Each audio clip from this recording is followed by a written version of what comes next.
Hello everyone, welcome to Krishna Coaching Center class 11 Sociology. So book 1 we have already completed introducing sociology.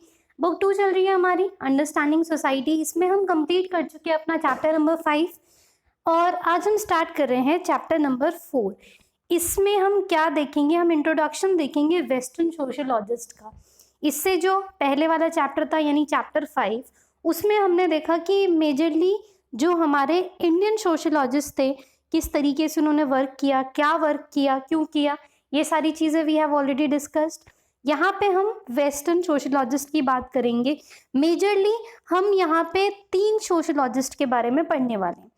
पहला जो सबसे महान जिनके बारे में हम पढ़ने वाले हैं, जिनका नाम भाई साहब दुनिया में बिल्कुल पूरी तरीके से अमर है, वो हैं सोशियोलॉजी के कार्ल मार्क्स, जिन्होंने लिटरली आप कह सकते हो कि जो वर्ल्ड में ऐसा टर्म लेके आए, जिन्होंने सबसे पहले इन सब चीज़ों के बारे में सोचा, बात करी, वो कार्ल मार्क्स थे. इतने पढ़े लिखे, इतने ज़्यादा ज्ञानवान होने के बावजूद उन्होंने अपनी ज़िंदगी एक बहुत ही साधु संत वाली ही गुजारी थी कि बहुत शांति से, ऐसा नहीं कि बहुत सब चीज़ें एक्यूमुलेट करनी है. सो 3 टाइप के आगे आने वाले जो सोशलॉजिस्ट थे वो भी 3 टाइप के ही बने. एक कार्ल मार्क्स जैसे, और दूसरे जिनके बारे में हम बात करेंगे वो है एमिली दर्कहाइम, और तीसरे जिनके बारे में बात करेंगे वो है mister weber, mister max weber. अब तीनों को इंट्रोड्यूस करने से पहले ना मैं थोड़ा सा चाहती हूँ कि आपका ना एक पॉइंट ऑफ व्यू बन जाए इन पर्सन्स की तरफ, क्योंकि अगर आप इनको एज अ ह्यूमन समझने लगोगे तो इनकी थ्योरी समझना आपके लिए बहुत आसान हो जाएगी.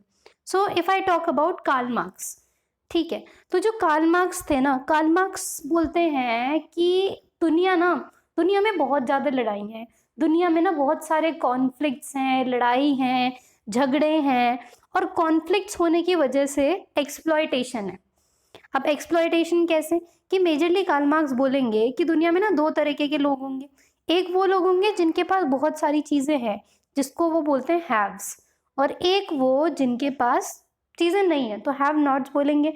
तो कार्ल मार्क्स बोलते हैं कि ये जो हैं सोसाइटी में हमेशा से ही ये जो हैव्स थे ना, ये हैव नॉट को एक्सप्लॉइट करते हुए आए हैं, ये हैव नॉट को दबाते हुए आए हैं. ये बिल्कुल एक्सप्लॉयटेशन वाले हैव्स होते हैं. जैसे अगर उन्होंने बोला कि आप अगर प्रीवियस एंशिएंट टाइम पे जाओ तो मास्टर स्लेव हुआ करते थे, तो जो मास्टर्स थे वो स्लेव पे अपना राज चलाए जाते थे. फिर जो उसके बाद थे जो फ्यूडल लॉर्ड्स हुए और उनके यहाँ काम करने वाले, उनकी ज़मीनों पे काम करने वाले लोग हुए. उसके बाद बुर्जुआसी हुए और प्रोलिटेरिएट हुए, यानी कि वो लोग जिनके पास पैसा वैसा है और वो उनको हमेशा से ही एक्सप्लॉइट करते आए हैं जिनके पास चीज़ें नहीं हैं. तो इनकी पूरी थ्योरी ये कॉन्फ्लिक्ट्स पे, एक्सप्लॉयटेशन पे, इन्हीं सब चीज़ों पे बेस रहने वाली है मिस्टर कार्ल मार्क्स की. उसके बाद दर्कहाइम आते हैं. तो जो एमिली दर्कहाइम है वो बोलते हैं कि ना कार्ल मार्क्स जो कह रहे हैं ना बिल्कुल ठीक नहीं है. क्यों ठीक नहीं है? वो बोलते हैं कि सोसाइटी हमेशा से ही स्टेबल रही है, सोसाइटी कभी इधर उधर हुई ही नहीं है और वो हमेशा से स्टेबल ही रहेगी. हाँ ठीक है, यहाँ पे हैव्स हैं, यहाँ पे हैव नॉट्स हैं, लेकिन उन्होंने बोला कि ये जो सारे लोग हैं ना, ये इसीलिए इस वर्ल्ड में हैं, इसीलिए इस वर्ल्ड में सर्वाइव कर रहे हैं क्योंकि ये कोई ना कोई फंक्शन कर रहे हैं. तो उनकी जो थ्योरी है ना मेजरली वो फंक्शनलिस्ट थ्योरी है. वो बोलते हैं सोसाइटी में कहीं ना कहीं सब लोग जो भी काम कर रहे हैं फंक्शनलिस्ट है. वो तुम कह रहे हो कोई गरीब है, कोई अमीर है, कोई रिलायंस का मालिक है, कोई रिक्शा चला रहा है, कोई डेली वेज लेबरर का काम कर रहा है, तो ये सब चीज़ें, ये अगर एक्सप्लॉयटेशन भी है ना तो किसी रीज़न की वजह से है. तो सोसाइटी में जब तक रीज़न रहेगा ना तब तक ऐसी चीज़ें चलती रहेगी. अब कार्ल मार्क्स जो थे, कार्ल मार्क्स ने क्या बोला था कि अगर ऐसा ही चलता रहा ना, हैव्स और हैव नॉट्स, हैव हमेशा दबाते रहे, तो लास्ट में जाके एक मास स्ट्रगल होगा और उस मास स्ट्रगल में ये जो हैव नॉट्स होंगे ना ये हैव्स पे अटैक कर देंगे, यानी कि ये हैव्स की सारी पावर ले लेंगे, आपस में बांट लेंगे, और फिर ये जो हैव नॉट वाले थे ना ये अपनी पावर भी स्टेट को दे देंगे, गवर्नमेंट को सौंप दे देंगे, और दुनिया में किसी पे पावर नहीं बचेगी, सब बराबर के पावरफुल होंगे. तो आप समझ रहे हैं जो कार्ल मार्क्स के थॉट थे ना, बहुत वो ऐसे थॉट थे कि आइडियलिस्टिक, कि हाँ ठीक है दुनिया में सब अच्छा है, सब लोग अच्छे हैं, सब चीज़ें अच्छी हैं. पर दुनिया इतनी आइडियलिस्ट कभी रही है क्या? इतना सब बढ़िया से काम किया है क्या कभी किसी ने? तो भाई कार्ल मार्क्स ऐसा मानते थे. दर्कहाइम कहते थे ना जी ना, क्लास स्ट्रगल तो बिल्कुल आप ये समझो इम्पॉसिबल है, क्योंकि ऐसे थोड़ी होगा, सोसाइटी में सब फंक्शन ही कुछ ना कुछ कर रहे हैं। बट उसके बाद जो आते हैं ना मैक्स वेबर, अब देखिए अगर आप कार्ल मार्क्स की थ्योरी देखें और एमिले दर्कहाइम की थ्योरी देखें, तो दोनों ने ना सोसाइटी को एज अ होल समझ लिया कि सारी सोसाइटी कंप्लीट सोसाइटी है। लेकिन जब मैक्स वेबर आते हैं तो मैक्स वेबर कहते हैं कि ना जी ना, ये सब तो ठीक है लेकिन आपको इंडिविजुअल पे ध्यान देना है। आप कैसे किसी को ऐसे मास में ग्रुप में सब चीजें कह सकते हो? You have to think about the individualistic thing. तो इन्होंने इंडिविजुअल पे ध्यान देने को कहा। इनके साथ एक्चुअली एक छोटी सी घटना हुई थी। सो इन्होंने कुछ बोला अपने फादर को, और फादर को वो सुन के हार्ट अटैक आ गया एंड फादर की डेथ हो गई। अब वेबर सोचे भाई साहब, वेबर पे सब पूरा इल्जाम लग गए कि तूने ही अपने पिता को मारा है, तू ये है, तू वो है, तू मनहूस है, ऐसा टाइप का। अब वेबर को लगा यार मैंने इतना तो कुछ नहीं बोला था कि पिताजी को हार्ट अटैक ही आ जाए, मैंने तो बहुत बेसिक चीज बोली थी। तो उससे उन्होंने ये थ्योरी बनाई कि आप जो बोलते हो ना वो नहीं है जो आप बोलते हो। आप चाहे कुछ भी बोलो, जो सामने वाला होगा ना वो उस सेंटेंस के साथ मीनिंग अटैच कर लेगा। सो वो बोलते हैं कि जो भी एक्टर होता है ना, जो भी जिसको भी बोला गया है, वो कुछ ना कुछ मतलब अपने आप निकाल लेगा उस चीज का। आपने किसी को बोला है तू पागल है, तो हो सकता है कि बहुत सारे लोग बहुत लाइटली लें, लेकिन कोई बहुत ही इस चीज को डीपली ले ले, हाय उसने मुझे पागल बोल दिया, अब मैं इस दुनिया में नहीं रह सकता हूँ। सो उन्होंने बोला कि जो एक्टर्स होते हैं ना वो चीज़ों के साथ मीनिंग अटैच कर रहे होते हैं। जैसे अभी हम लेटेस्ट केस की बात करें तो भोपाल में एक 24 साल की लड़की है, उन्होंने अपने फादर के खिलाफ फैमिली कोर्ट में केस कर दिया कि उनके फादर ने उन्हें लूडो में चीटिंग करके हराया था।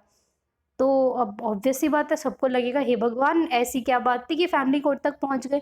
लेकिन अगर उसके हम मीनिंग को समझे, उससे हम बात करें, उससे जो काउंसलर्स ने बात करी है, तो उन्होंने इस चीज़ का बहुत खतरनाक मीनिंग अटैच कर लिया था कि मेरे फादर जो मुझे ज़िंदगी में कभी धोखा नहीं दे सकते थे, उन्होंने एक लूडो के गेम के लिए अगर मुझे धोखा दे दिया तो वो मुझे ज़िंदगी में कितना धोखा देते हुए आए हैं या आगे कितना धोखा देंगे। तो चीज़ें बहुत छोटी थी, बट उसने क्या करा, उस लड़की ने अपने दिमाग में इन सब का क्या करा, मीनिंग अटैच कर लिया। सो दैट्स हाउ जो थिंग थी ये इसकी एग्जाम्पल में आ सकती है। तो इस चैप्टर में हम वही पढ़ने वाले हैं कि 19th सेंचुरी के यूरोप में बहुत सारे चेंजेस आ रहे थे, और इतने चेंजेस की वजह से ना लोग सोसाइटी को समझ ही नहीं पा रहे थे कि सोसाइटी में ऐसा क्या हो, कुछ कैसे हो कि हम सब कुछ मैनेज कर सकें। तो ये तो एक ऐसा कॉज था जो चलता हुआ आया था, और इमीडिएट कॉज था फ्रेंच रिवॉल्यूशन। कि मान लो बहुत सारी बुक्स में लिखा है, ये बहुत सारी बुक्स में नहीं भी है, बट फ्रांस में रिवॉल्यूशन की वजह से ना पूरा यूरोप हिल गया था। तो एक ऐसे सब्जेक्ट की जरूरत थी जो लोगों को समझ सके, जो समाज को समझ सके। तो दैट्स हाउ आप कह सकते हो कि जो कंटेक्स्ट ऑफ सोशियोलॉजी है, रीजनिंग ढूंढना, सवाल बहुत थे, जवाब देने वाला कोई नहीं था, तो उनके जवाब देना, उन सब चीज़ों के साथ जो रीज़न अटैच्ड हैं उसे ढूंढना, तो एक नए सब्जेक्ट की ज़रूरत थी। और वो सब्जेक्ट आपका स्टार्ट होता है किसके रूप में, सोशियोलॉजी के रूप में। सो यही बोलते हैं कि 17th-18th सेंचुरी में वेस्टर्न यूरोप में बहुत चेंज आ रहे थे, रेडिकलाइजेशन आ रहा था, जिसको वो एनलाइटनमेंट कह रहे थे। एनलाइटनमेंट मतलब यूरोप बहुत टाइम से एक अंधकार के जीवन में जी रहा था, सब चीज़ें मिसमैनेज हो गई थी, सारी पावर चर्च के हाथ में आ गई थी, पर लोगों को धीरे धीरे ज्ञान प्राप्त होना शुरू हुआ, और उस टाइम को उन्होंने क्या बोल दिया, एनलाइटनमेंट पीरियड बोल दिया। पर उस एनलाइटनमेंट के बाद वही समाज में बहुत ज़्यादा चेंजेस आए, ह्यूमंस को समझना बहुत मुश्किल हो गया। सो ये एक ऐसा कॉज था जो मैंने बोला चलता हुआ आ रहा था। फिर एकदम से फ्रेंच रेवोल्यूशन होता है 1789 में, जिसके बाद स्टेट की, ह्यूमन की सवेरेंटी मतलब खुद से डिसीजन लेने की क्षमता जो है वो बढ़ने लग जाती है, और ह्यूमन राइट्स का डिक्लेरेशन होता है जिसमें इक्वालिटी मिलती है ऑल सिटीजन को, लेजिटिमेसी मिलेगी, और बर्थ से जो प्रिविलेज थे वो सब हट गए। सेम वही फ्रेंच रेवोल्यूशन वाली बातें। तो उसकी वजह से यूरोप के हर एक कंट्री में क्या हुआ, थोड़ा बहुत डिस्टर्बेंस आना शुरू हो गया।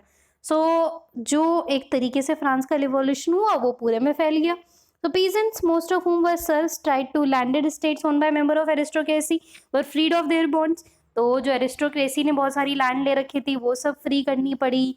जो न्यूमरस टैक्सेस जो पीजेंट्स पे करते थे फ्यूडल लॉर्ड्स को, चर्च को, वो सब के सब कैंसिल कर दिए गए थे।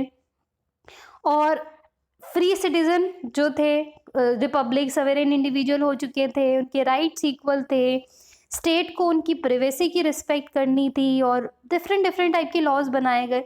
सो सिंपली आप ये देखिए खतरनाक तरीके से जो वर्ल्ड था वो चेंज होना शुरू हो गया और इसी बीच आता है आपका इंडस्ट्रियल रिवॉल्यूशन। इससे पहले आप ये देखिए कि फ्रेंच रेवोल्यूशन के आइडिया ने हमें कौन सी चीज़ दी। ये तीन चीज़ें क्या है, ये तीन चीज़ें हमारे लिए बहुत ज़्यादा ज़रूरी है, that is liberty, equality and fraternity. ये हम 9वीं कक्षा से पढ़ते हुए आए हैं और हमारे लिए बहुत बहुत बहुत ज़रूरी है, आगे भी हम इसे पढ़ते जाएंगे। फिर आता है हमारे यहाँ पे इंडस्ट्रियल रिवॉल्यूशन, इंडस्ट्रीज कैसे किस तरीके से चेंज हुई। सो इसको हम कवर करेंगे अपने अगले वीडियो में। So thank you so much. I will meet you all in my next video. Thank you.